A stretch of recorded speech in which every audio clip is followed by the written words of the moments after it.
بس میں نے حج کرنا ہے، میں نے بیت اللہ دیکھنا ہے، میں نے کعبہ دیکھنا ہے۔ پھر اس نے کسی سے پوچھا کہ حج کے لیے جاتے کہاں سے ہیں؟ اس نے کہا کہ لاہور سے ٹرین پہ بیٹھ کے پہلے کراچی جاتے ہیں اور وہاں سے بحری جہاز میں سفینۃ الحجاج میں آگے جدہ جاتے ہیں، تب حج ہوتا ہے۔ وہ اللہ کی شان لاہور کے ریلوے اسٹیشن پر پہنچ گیا اور لوگوں سے پوچھتا پھر رہا ہے کراچی جانے والی ٹرین کہاں سے جائے گی؟ کسی نے بتا دیا کہ فلاں جگہ سے جائے گی۔ ٹکٹ اس نے کوئی نہیں خریدی ہوئی، بس اس جگہ پر جا کر کھڑا ہو گیا۔ جب ٹرین آئی اور چلی تو یہ بھی اس میں بیٹھ گیا۔ اب اس کو جو ٹرین کا کنڈکٹر گارڈ تھا اس نے دیکھ لیا تھا۔ اس نے پوچھا بھائی تمہارے پاس ٹکٹ ہے؟ کہتے جی ٹکٹ تو کوئی نہیں، میں نے تو حج پہ جانا ہے۔ اس نے کہا دیکھو میں تمہیں یہاں نہیں بٹھا سکتا، تم ایسے کرو کہ میرے کمرے میں آ کے بیٹھ جاؤ، میں تمہیں اپنے ساتھ بٹھا لیتا ہوں۔ اس طرح اس بندے نے اس کو کراچی پہنچا دیا۔ اب یہ کراچی جب ٹرین سے اترا تو لوگوں سے پوچھتا پھر رہا ہے کہ میں نے حج پہ جانا ہے۔ لوگوں نے کہا اس کے لیے تو مدینۃ الحجاج ایک جگہ بنی ہوئی ہے، تمہیں وہاں جانا پڑے گا۔ یہ رکشے والوں سے دوسروں سے یہی کرتا پھر رہا ہے مجھے مدینۃ الحجاج پہنچا دو جی۔ کچھ لوگ تھے جو مدینۃ الحجاج جا رہے تھے، انہوں نے جب اس کو دیکھا تو ان کا آپ بھائی آپ بھی ہمارے ساتھ رکشے میں بیٹھ جاؤ۔ اس طرح یہ مدینۃ الحجاج پہنچ گیا۔ اب یہ وہاں پر روزانہ اس انتظار میں کہ میں حج پہ کب جاؤں گا۔ تیاری کوئی نہیں ہے، نہ کپڑے تیار ہیں نہ کوئی اور چیز تیار ہے، بس ایسے ہی جیسے بندہ پاگل ہوتا ہے نا، پاگلوں کی طرح یہ چل پڑا۔ چند دن کے بعد اس نے دیکھا کہ ایک جہاز لگا اور اس میں سواریوں کو بٹھایا گیا، مگر ان کا پاسپورٹ اور ان کی ٹکٹیں چیک کی گئیں اور پھر وہ جہاز چلا گیا۔ اس کو اندازہ تو ہو گیا کہ ہوتا کیا ہے۔ جب دوسرا جہاز لگا نا تو پھر اس نے بھی دل میں سوچا کہ میں نے بھی جہاز پہ سوار ہونا ہے، مگر یہ پاسپورٹ کے بغیر ٹکٹ کے بغیر کیسے جا سکتا تھا۔ تو اس کے ذہن میں خیال آیا کہ یہ جو حاجیوں کا سامان لے کے جا رہے تھے نا نوجوان، یہ نوجوان جب جاتے ہیں تو ان کی وردی دیکھ کر، یونیفارم دیکھ کر کوئی ان سے ٹکٹ نہیں مانگتا، یہ سیدھا چلے جاتے ہیں۔ تو اس نے ایک نوجوان کو کہا کہ آپ جو سارا سامان لے کے اوپر جائیں گے اور تھکیں گے، کیا فائدہ، وردی مجھے دے دو، میں سامان لوگوں کا بھی پہنچا دوں گا اور اینڈ کے اوپر جب خود اوپر پہنچوں گا نا تو آپ کو وردی نیچے بھجوا دوں گا، آپ کو وردی مل جائے گی اور سکون سے آپ بیٹھنا۔ وہ بھی کوئی کام چور قسم کا نوجوان تھا، چنانچہ اس نے بھی ہاں کر دی۔ اب اگلے دن جب جہاز لگا تو اس نے اس نوجوان کی وردی پہن لی اور سامان پہنچانے والا ایک ورکر بن کے جہاز کے اوپر چلا گیا۔ آتا رہا جاتا رہا، آتا رہا جاتا رہا، حتیٰ کہ جب اس نے دیکھا کہ سامان تو سارا اوپر چلا گیا، اس نے اوپر جا کے کپڑے بدل لیے اور کسی دوسرے بندے کے ذریعے وہ جو یونیفارم تھی وہ اس بندے کو نیچے بھجوا دی۔ اس طرح یہ بغیر کچھ دکھائے جہاز کے اوپر پہنچ گیا۔ اب جہاز میں تو اتنے ہزاروں لوگ ہوتے ہیں کہ دیکھنے سے تو پتہ نہیں چلتا کون حاجی ہے اور کون حاجی نہیں ہے۔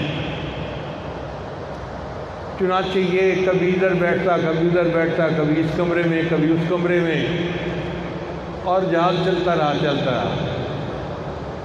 کوئی 10-15 دن لگتے ہیں جدہ پہنچنے میں۔ 10-15 دن کے بعد لوگوں نے بتایا کہ جی اب جدہ آنے والا ہے۔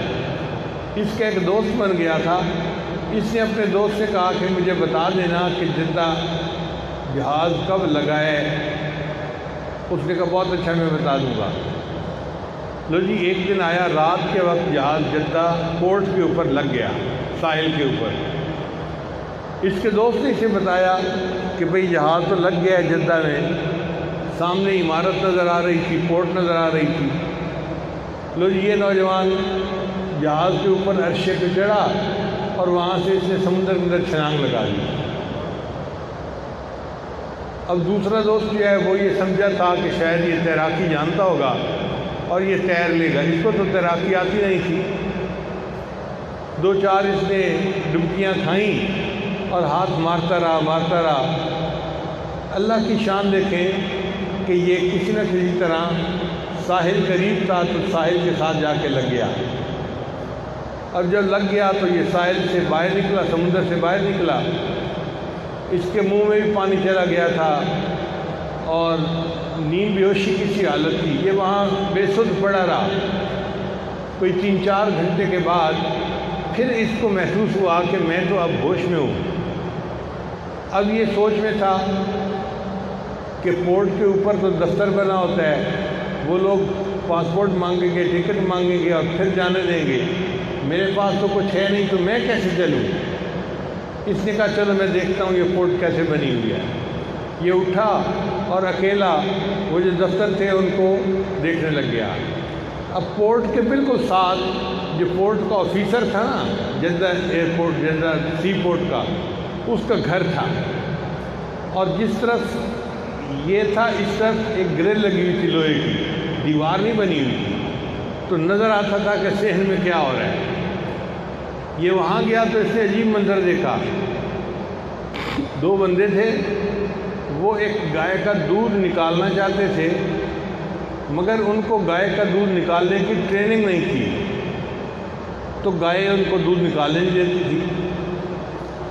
چنانچہ تماشا بنا ہوا تھا، وہ دودھ کے لیے ہاتھ لگاتا، گائے لات مارتی، کبھی ادھر ہو جاتی کبھی ادھر ہو جاتی، اور دونوں لوگ بڑے تنگ تھے۔ اس زمانے میں ابھی ڈبے کے دودھ نہیں ہوتے تھے جو لے کے بچے کو مائیں پلا دیتی ہیں، تو مائیں اپنا دودھ پلاتی تھیں یا پھر گائے کا دودھ پلاتی تھیں۔ وہ آفیسر صاحب کا ایک بچہ تھا جس کو ماں کا دودھ کم پڑتا تھا تو گائے کے دودھ کی ضرورت ہوتی تھی، اس کے لیے اس نے گائے پالی ہوئی تھی، مگر چونکہ لوگوں کو گائے پالنے کا تجربہ نہیں تھا تو وہ گائے کا دودھ نکال نہیں سکتے تھے۔ اب یہ تھوڑی دیر یہ تماشا دیکھتا رہا، پھر اس نے وہ گریل جو تھی اس کو کھٹکھٹایا اور ان کو کر کے ایسے کیا کہ مجھے آتا ہے دودھ نکالنا، میں نکال دیتا ہوں۔ تو انہوں نے آ کے پوچھا قریب کہ بھئی کیا کہہ رہے ہیں؟ اس نے کہا کہ مجھے دودھ نکالنا آتا ہے، مجھے یہاں سے اس طرف لے جاؤ، میں نکال دوں گا۔ اب وہ جو بندے تھے وہ تو پہلے گائے کا دودھ نکالنے سے تنگ تھے، انہوں نے افسر کی بیگم کو بتایا کہ جی ایک مسافر ہے، کہتے ہیں کہ مجھے ادھر لے آؤ تو میں دودھ نکال دوں گا، مجھے طریقہ آتا ہے۔ اس نے کہا ٹھیک ہے۔ اس نے اپنے ہسبینڈ سے بات کی کہ جی اس کے کاغذات بعد میں چیک کرتے رہنا، بندے کو تو یہاں بلائے نا۔ اس نے چابی دے دی، لو ایک بندہ گیا، اس نے دروازہ کھولا اور اس کو لے کے وہاں پہنچ گیا۔ اب یہ تو تجربہ کار بندہ تھا، اس نے جا کے پہلے گائے کو نا تھپکی دی، تو اس کی تھپکی سے گائے سمجھ گئی کہ یہ تجربہ کار بندہ ہے، تو وہ آرام سے ایک جگہ کھڑی ہو گئی۔ وہ گلاس میں دودھ نکال رہے تھے کیونکہ انہوں نے تھوڑا سا دودھ نکالنا تھا، اس نے ان کو کہا کہ بڑا برتن لے کے آؤ۔ چنانچہ وہ بڑا برتن لے کے آئے اور اس سے بیٹھ کے نا دونوں ہاتھوں سے گائے کا دودھ نکال دیا۔ اب وہ دودھ تو تھا کوئی 5-6 کلو۔ اس دودھ کو دیکھ کے تو سارے لوگ بھی حیران، اور گھر کی عورت تو بہت ہی حیران ہو گئی، اچھا گائے اتنا دودھ دیتی تھی؟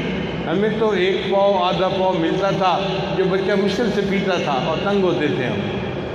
چنانچہ عورت بڑی خوش کہ میرے بچے کے دودھ کا مسئلہ حل ہو گیا۔ اس کا باپ رہتا تھا مکہ مکرمہ، اور وہاں اس نے بھی کچھ گائے پالی ہوئی تھی، مگر دودھ نکالنے کا مسئلہ تھا اس کو بھی، تو وہ بھی بیٹی کو بتاتا رہتا تھا کہ گائے تو رکھی ہوئی ہیں، کھانا بھی ہم دیتے ہیں، لیکن گائے دودھ نہیں دیتی، تھوڑا تھوڑا دیتی ہے، گلاس میں نکالتے ہیں۔ اس نے ابو کو بتایا کہ ابو ہمارا تو مسئلہ حل ہو گیا ہے، ایک مسافر آ گیا ہے اور اس نے میری گائے کا دودھ نکالا، اور گائے نے تو 6 کلو دودھ دیا، چھوٹے نے کیا، ہم نے بڑوں نے بھی پیا اور دودھ ختم نہیں ہوا۔ اس نے کہا بیٹا آپ ایسا کرو کہ اس بندے کو میرے پاس بھیج دو، میں اسے رکھوں گا، تنخواہ بھی دوں گا اور تمہارے لیے کوئی اور بندوبست کر دیں گے۔ چنانچہ اس مکہ والے بندے نے گاڑی بھیجی اور یہ بندہ گاڑی میں بیٹھ کے جدہ سے مکہ مکرمہ پہنچ گیا۔ اب جب مالک کو ملا تو مالک نے کہا بھائی میری اتنی گائے ہیں، ان کا دودھ نکالنا ہے۔ یہ اس کو کہے کہ مجھے تو حج کرنا ہے۔ وہ کہے اچھا بھائی تجھے حج میں کروا دوں گا لیکن تو میرا کام تو کر۔ اس نے کہا جی جو کام ہے بتائیں میں کروں گا، لیکن مجھے حج کرنا ہے، مجھے بیت اللہ دیکھنا ہے۔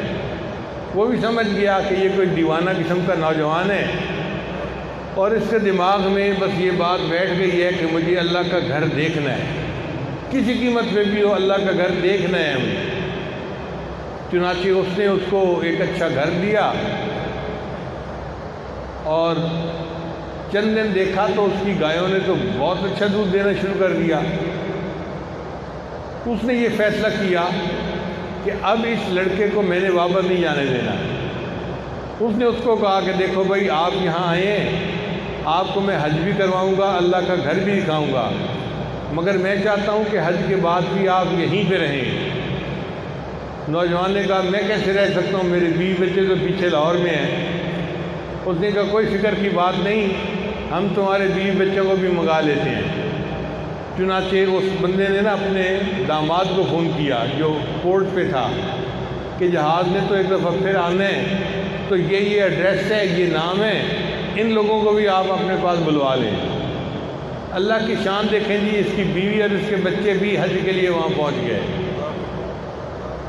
اس کا وہ دوست جس نے بتایا تھا کہ جدہ آ گیا ہے، وہ بڑا افسردہ تھا چونکہ اس نے بعد میں اس کو دیکھا نہیں کہ میں نے اس کو کیوں بتایا کہ ساحل آ گیا ہے۔ اس نے تو سمندر میں چھلانگ لگا دی، پتہ نہیں بچا بھی کہ نہیں بچا۔